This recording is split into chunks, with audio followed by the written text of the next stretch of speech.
அனைவருக்கும் வணக்கம். இன்னைக்கு வீடியோவில் நாம் எதை பற்றி தெரிஞ்சுக்க போகிறோம்னா, பழைய வண்டி அசோக் லைலண்ட் தோஸ்த் வண்டியை எப்படி பார்த்து வாங்குவது அப்படிங்கிறத பற்றியும் அதோட மெயின்டெனன்ஸ் பற்றியும் தெரிஞ்சுக்க போகிறோம். அசோக் லைலண்ட் தோஸ்த் 2011-2012 காலகட்டத்தில் வண்டியை லான்ச் பண்ணாங்க. இந்த வண்டியோட சிசி பார்த்தோம் அப்படின்னா 1478 சிசி, 1.5 லிட்டர் 3 சிலிண்டர் உள்ள சிஆர்டிஐ இன்ஜினு, டர்போ சார்ஜர் இன்ஜினாக அறிமுகப்படுத்தினாங்க. இதோட பிக்கப்பு வந்து நல்லாயிருக்கும். அதே நேரத்தில் மைலேஜும் 1 லிட்டருக்கு 16 கிலோமீட்டர் வரைக்கும் கிடைக்கும். 5 ஸ்பீட் கியர் பாக்ஸ் உள்ள ஒரு வண்டியாக லான்ச் பண்ணாங்க. டாடா ஏஸுக்கும் பொலிரோவுக்கும் இடையில மக்களோட தேவையை பூர்த்தி பண்ணுற மாதிரி இந்த மாடலை லான்ச் பண்ணாங்க. டாடா ஏஸ் டவுன் ஆச்சோ இல்லையோ 407 சுத்தமாக முடிச்சு விட்டாங்க. 407 ஏற்றுறலோட தோஸ்தில் ஏற்றி ஓட்ட ஆரம்பித்தாங்க.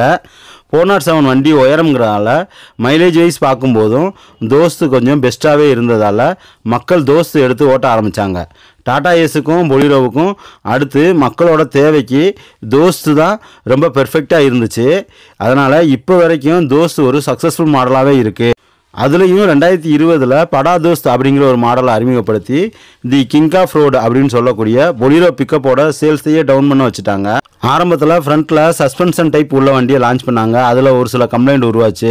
உதாரணத்துக்கு டயர் அரைக்கிற கம்ப்ளைண்ட்டு, சஸ்பென்ஷன் பால் ஜாயிண்ட் அடிக்கடி மாற்ற வேண்டியிருக்கும், இந்த மாதிரி ஒரு சில கம்ப்ளைண்ட் உருவாச்சு. ஆனால் மக்களோட எதிர்பார்ப்பு என்னென்னா, ஃப்ரண்ட்டில் பட்டாக்கட்டு கொடுத்துருந்தா நல்லா இருக்கும் அப்படின்னு இருந்ததால் 2013 அப்புறமா ஃப்ரண்ட்டில் பட்டாக்கட்டு உள்ள மாடலை அறிமுகப்படுத்தி சேல் பண்ண ஆரம்பித்தாங்க. இதுலேயும் எல்எஸ், எல்இ, எல்எக்ஸு, தோஸ்து ஸ்ட்ராங்கு, தோஸ்து ப்ளஸ்ன்னு நிறைய வேரியண்ட்டு வண்டியை சேல் பண்ணாங்க. அதாவது பவர் ஸ்டேரிங் உள்ள வண்டி, பவர் ஸ்டேரிங் இல்லாத வண்டி, தொட்டியோட நீளத்தை கூட்டி தோஸ்து ப்ளஸ்ன்னும், 4 வீல் போல்ட்டுக்கு பதிலாக 5 வீல் போல்ட் உள்ள வண்டின்னும் நிறைய வெரைட்டி மாடல் மக்களோட தேவைக்கு ஏற்ப அறிமுகப்படுத்தி சேல் பண்ணாங்க. எல்லாமே சக்ஸஸ்ஃபுல் மாடல் தான். தோஸ்தோட சக்ஸஸுக்கு 2 காரணம் தான், இந்த வண்டியோட பெர்ஃபார்மன்ஸ் மற்றும் மைலேஜ் தான். ஏன்னா இந்த வண்டியை யார் ஓட்டினாலும் சரி, எக்ஸ்பீரியன்ஸ் உள்ளவங்களாக இருந்தாலும் சரி, எக்ஸ்பீரியன்ஸ் இல்லாதவங்க ஓட்டினாலும் சரி, தாராளமாக 16 கிலோமீட்டர் வரைக்கும் மைலேஜ் கிடைக்கும். இதுதான் முக்கிய காரணமே. அடுத்ததாக என்ன வேலை வரும் அப்படிங்கிறத பற்றியும் வண்டியோட மெயின்டெனன்ஸ் பற்றியும் தெரிஞ்சுக்கலாம். தோஸ்த் அறிமுகப்படுத்தினது சென்சார் வண்டியாக தான் லான்ச் பண்ணாங்க. ஆனால் ரொம்ப சிம்பிளாகவும் எளிமையாகவும் யார் வேணாலும் வேலை பார்க்குற மாதிரியாகவும் வயரிங் டயக்ராம் இருந்ததால் பெருசாக ஒன்றும் சென்சார் கம்ப்ளைண்ட்லாம் வர்றது கிடையாது அப்படிங்கிறத தெரிஞ்சுக்குங்க. ஆட்டோமேட்டிக் ஃபேன் ஓடலையா, இந்த ரிலேவை மாற்றி பாருங்கள். வண்டி ஸ்டார்ட் ஆகலைன்னா இந்த ரிலேவை மாற்றி பாருங்கள். டீசல் டேங்க் மோட்ரு ஓடலைன்னா இந்த ரிலேவை மாற்றினா போதும். இதுக்குள்ளே வர ஃபீஸை மாற்றி பாருங்கள். ஹெல்ப் எடுக்கலை அப்படின்னா இந்த கிளச் பெடலில் வர சுவிட்சை வயரை கழட்டி விட்டுட்டு டைரக்ட் பண்ணால் வண்டி ஸ்டார்ட் ஆயிரும். அடுத்து வந்து வண்டி 40க்கு மேலே போகும்போது அடைச்சடைச்சு போகுச்சுன்னா கிளச் பெடலுக்கு அடியில் 2 சுவிட்ச் கொடுத்துருப்பாங்க. இந்த 2 சுவிட்சையுமே மாற்றி பாருங்கள். இந்த பிரேக் பெடலுக்கு வரக்கூடிய சுவிட்சையும் மாற்றி பாருங்கள். அவ்வளோதான். இந்த மாதிரியான பிரச்சனை தான் மேஜராக வரும். அடுத்ததான் நாம் சரியான டயத்தில் டைமிங் பெல்ட் மாற்றாமல் வண்டியை ஓட்டிக்கிட்டே இருந்தோம் அப்படின்னா டைமிங் பெல்ட் கட் ஆகி ஹெட்டு வேலை வர்றதுக்கு சான்ஸ் இருக்குது. ஒழுங்காக சரியான கிலோமீட்டரில் என்ஜின் ஆயில் மாற்றாமல் ஓட்டிக்கிட்டே இருந்தோம் அப்படின்னா முதல்ல பாதிக்கக்கூடியது இந்த டர்போ தான். இது வேலையாச்சுன்னா ஒரு 15,000 ரூபா வரைக்கும் செலவாகும் அப்படிங்கிறத தெரிஞ்சுக்குங்க.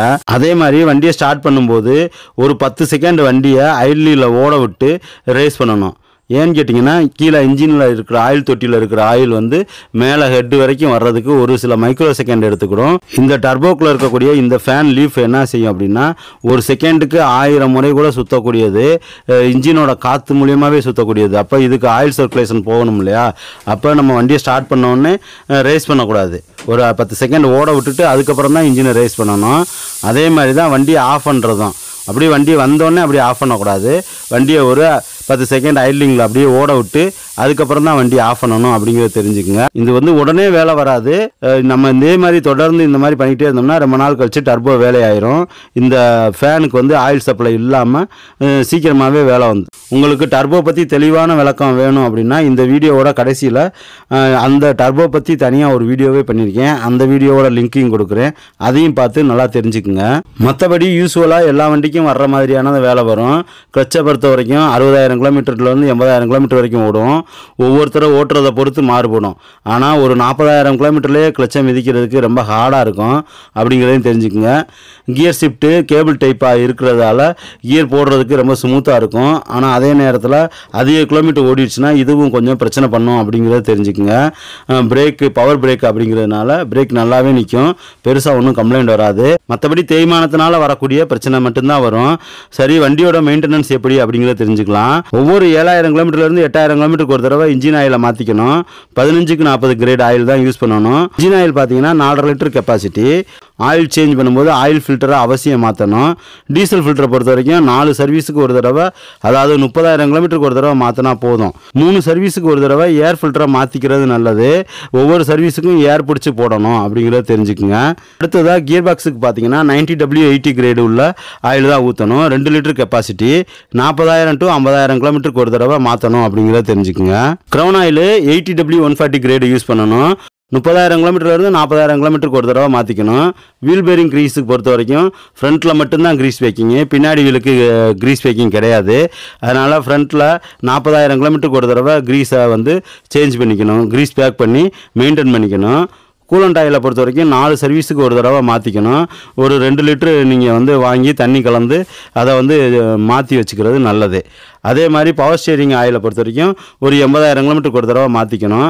அடுத்ததாக டைமிங் பெல்ட்டை பொறுத்த வரைக்கும் 50,000 கிலோமீட்டருக்கு ஒரு தடவை மாற்றி வச்சுக்கிறது நல்லது. அப்போ தான் பெல்ட் அந்து போகிற பிரச்சனை, இந்த மாதிரி ஹெட்டு வேலை வர்ற பிரச்சனை இதெல்லாம் எதுவும் வராமல் இருக்குன்னா 50,000 கிலோமீட்டருக்கு ஒரு தடவை டைமிங் பெல்ட்டு, அதுக்கு வரக்கூடிய பேரிங்கு இதெல்லாம் மாற்றிக்கணும். வண்டியோட ஃப்ரண்ட் மெயின் ஆக்சலுக்கு அப்பப்போ க்ரீஸ் அடிச்சுக்கணும். மற்றபடி வேறு பட்டைக்கெல்லாம் க்ரீஸ் வராது, புஷ் டைப் அப்படின்றதுனால க்ரீஸ் வராது. டோஸ்ட்டை பொறுத்த வரைக்கும் மெயின்டெனன்ஸ் செலவு கொஞ்சம் வரத்தான் செய்யும். மெயின்டெனன்ஸ் காஸ்ட்டும் கொஞ்சம் அதிகம்தான் அப்படிங்கிறத தெரிஞ்சுக்குங்க. சரி, அடுத்ததாக வண்டியை எப்படி செக் பண்ணி பார்த்து வாங்குறது அப்படிங்கிறத தெரிஞ்சுக்கலாம். இது என்ஜின் ஆயில் லைட்டு, இது பேட்ரி சிம்பிள், இது செக் இன்ஜின் லைட்டு, இது மால் ஃபங்க்ஷனல் வார்னிங் லைட்டு, இது ஹேண்ட் பிரேக்கு, பிரேக் ஆயில் இல்லைன்னா எரியக்கூடியது, ஹேண்ட் பிரேக் போட்டோம்னா எரியக்கூடியது வார்னிங் லைட்டு. வண்டியை ஸ்டார்ட் பண்ண பிறகு டேஷ்போர்டில் எந்த ஒரு லைட்டும் எரியக்கூடாது அப்படிங்கிறத தெரிஞ்சுக்குங்க. இந்த லைட் எரிஞ்சிச்சு அப்படின்னா இன்ஜின் ஆயில் ப்ரெஷர் வந்து சரியாக ஒர்க் ஆகலை அப்படிங்கிற அர்த்தம். அதுக்கு 2-3 காரணம் இருக்குது. கடைசி காரணம் அப்படி என்னன்னு பார்த்தீங்கன்னா ஆயில் பம்ப் வந்து சரியாக வேலை செய்யலை அப்படின்றது அர்த்தம். இது மாதிரி வண்டி ஓடிக்கு இருக்கும்போது எரியுது, ரேஸ் பண்ணால் தான் ஆஃப் ஆகுது அப்படின்னா உங்களுக்கு ஆயில் ப்ரெஷரில் பிரச்சனை இருக்குது. ஃபியூச்சரில் இன்ஜின் வேலை வர்றது கூட சான்சஸ் இருக்குது. அதனால் வண்டி ஓடிக்கு இருக்கும்போது இந்த லைட்டு கண்டிப்பாக எரியக்கூடாது. அதுக்கடுத்து பார்த்தீங்கன்னா இந்த லைட்டு பேட்டரி படம் போட்டிருக்கு, இந்த லைட்டு எரியக்கூடாது. இது எரிஞ்சிச்சு அப்படின்னா டைனமோ வேலை செய்யலைன்னு அர்த்தம். இது வந்து ஒரு சின்ன வேலை தான், அதாவது ஒரு 1500 2000 செலவாகக்கூடிய வேலை தான். இருந்தாலும் வண்டி ஓடிக்கு இருக்கும்போது இந்த லைட்டு எரியக்கூடாது அப்படிங்கிறத தெரிஞ்சுக்குங்க. இது வந்து brake oil warning light, brake oil இல்லைன்னா எரியும், ஹேண்ட் பிரேக் போட்டிருந்தா எரியும். இது ஒன்றும் பிரச்சனை இல்லை. இது பார்த்தீங்க அப்படின்னா மால் ஃபங்க்ஷனல் லைட்டுன்னு சொல்லுவாங்க. அதாவது சென்சாரில் ஏதாவது ஒரு சிக்னல் மிஸ் ஆச்சு அப்படின்னா இந்த மாதிரி மால் ஃபங்க்ஷனல் லைட்டு எரிஞ்சிக்கிட்டே இருக்கும். அதனால் ஒன்றும் பிரச்சனை கிடையாது. ஆனால் அதே நேரத்தில் இந்த செக் அப்படின்னு போட்டிருக்கு பார்த்தீங்களா, இதே மாதிரி படம் போட்டு ரெட் கலரில், இது வந்து எல்லோ கலரில் இருக்குது, இது வந்து ரெட் கலரில் இருக்குது.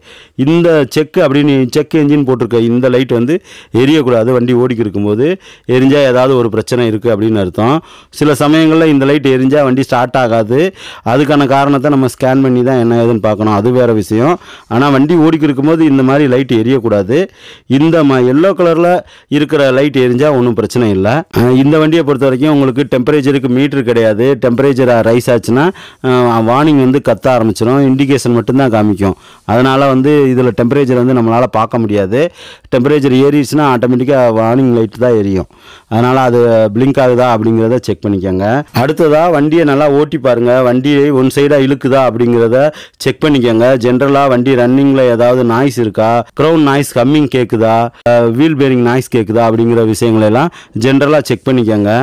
வண்டியை ஓட்டி பார்க்கும்போது ஒன் சைடாக இழுக்குதா அப்படிங்கிறத ரொம்ப ரொம்ப கவனமாக செக் பண்ணி பார்த்துங்க. இந்த வண்டியை பொறுத்த வரைக்கும் ஈஸியாக அப்செட் ஆகக்கூடிய ஒரு மாடல். நிறைய இடத்துல நீங்களே பார்த்துருப்பீங்க, இந்த வண்டி நிறைய அப்செட் ஆகிருக்கும். அப்படி இருக்கும் பட்சத்தில் அதை வேலை பார்க்கும்போது சேஸ் பெண்டு வரும், அதை வேலை பார்த்து ரெடி பண்ணி விற்றுருவாங்க.